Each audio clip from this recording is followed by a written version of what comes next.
In addition to being a top performer, how else can one take charge of their career development? Tammy?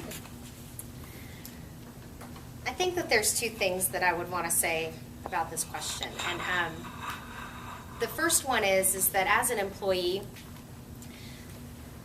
and this speaks to kind of what Paige was talking about, that whole growth. Sometimes you're going to work for companies that have a very direct path and what you need to do in order to achieve the next position or the next level in that particular position. And then you're going to work for people who give you a little bit more latitude to figure that out on your own. And you might find along the way that one works better for you than the other. But regardless, I think that the way that you can set yourself apart from the peers and the other people doing the same job alongside of you is find a need and fill it. Look for the opportunities in your organization and then what needs to be done, and do it, whether it's do it yourself or find the right person to do it, but that's how you make yourself value added to that company. You're not just doing what they expect out of you, but you're finding something new. And the other piece is that a piece of advice that I learned long ago is that as you move into higher level management roles, is that your performance is no longer indicated on what you do, but it's determined by what others are doing. And so going out there and being a good developer of other people is the best asset you can ever have as a manager of people. And feeding into them and allowing them to have the win and knowing that you were part of that, I think is really important.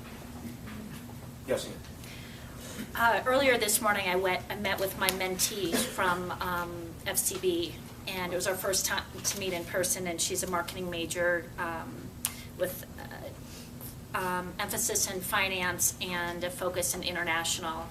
So as we were, similar to this, but it was one-on-one, actually I brought a colleague, also another graduate from NAU, so that we could both impart some knowledge and experience.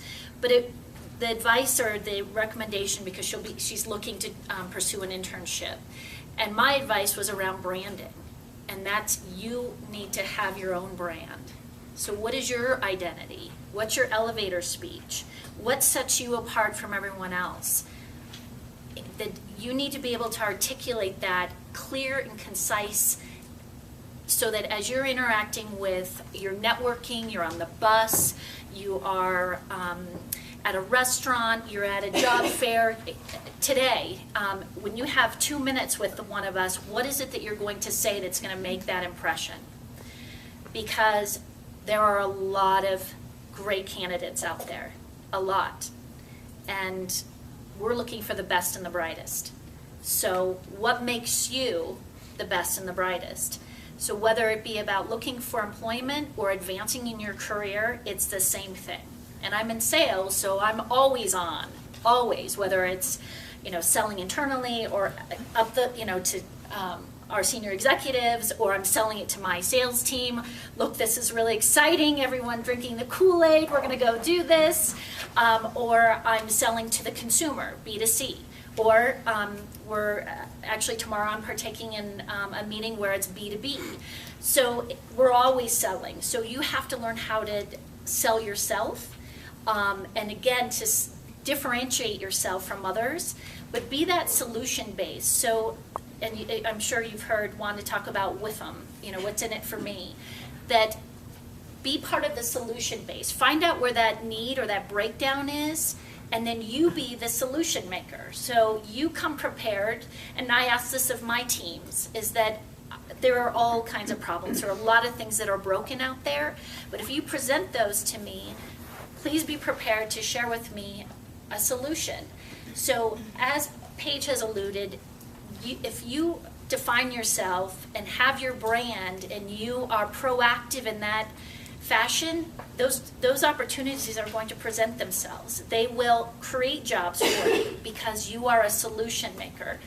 And again, your network is so key, critical. If you're not on LinkedIn, shame on you. If you don't link into all of us next week, shame on you. If you don't send thank you notes after your interviews next week, shame on you. All of that is key, critical. That's part of your network. You're always networking because you never know whose neighbor who they work for, your neighbor, what employer they're with, or they might have someone in their church or Girl Scouts or whatever. It is 6 degrees of separation. In fact, this morning, the gal was suggesting her roommate really wants to work for Apple. And I said, oh, that's interesting, because a very good friend of mine who's in HR at PetSmart, corporate in Phoenix, just accepted a job in HR for Apple. So I'm not even here talking, her roommate's not even with us. But, I mean, small world, right? HR, Apple, it's a perfect match. So it's about providing that introduction. And I think the more you reciprocate, that whole paying it forward or making your deposits, you call them love deposits? In the love bank. The love Deposits bank. in the love bank. So it's like an ATM. You make all those deposits, at some point you're going to need to take a withdrawal. And if you build that up, then the doors will continue to open for you. So back to the question, that's not only the advice, but I think outside of being a top performer, some of the skills that will help you move on to the next, from the progression standpoint.